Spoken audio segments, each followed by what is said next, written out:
Okay, you know what? You actually don't need a super fancy, flashy portfolio with all this animation and everything going on.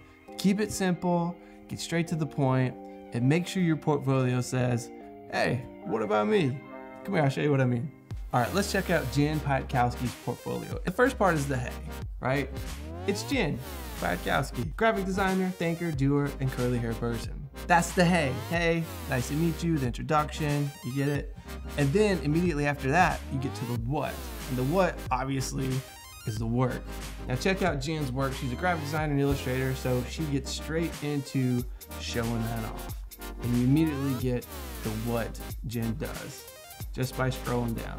Okay, and then to continue the story, right after the what, the work, Jen starts to talk about, well, the about herself and what she's offering. So here, she just briefly talks about herself, saying, you know, she's from Tokyo, born in Texas. She likes to help brands with all sorts of services, and she lists the services here: brand strategy, art direction, logos, illustration, and so on and so forth.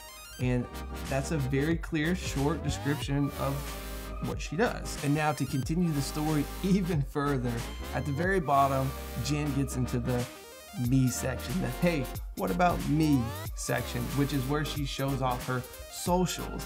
And that's a great place to talk about not only your work, but yourself a little bit further. Now, you don't have to get all super personal, you know, having a good mix of your work and who you are, or just maybe where you're based or the things you enjoy.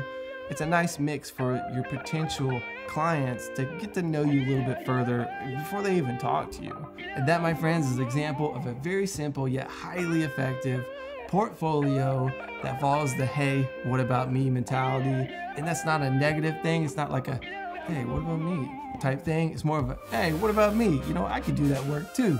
I could do this. I'm good enough. That's the type of mentality we got to have here, okay?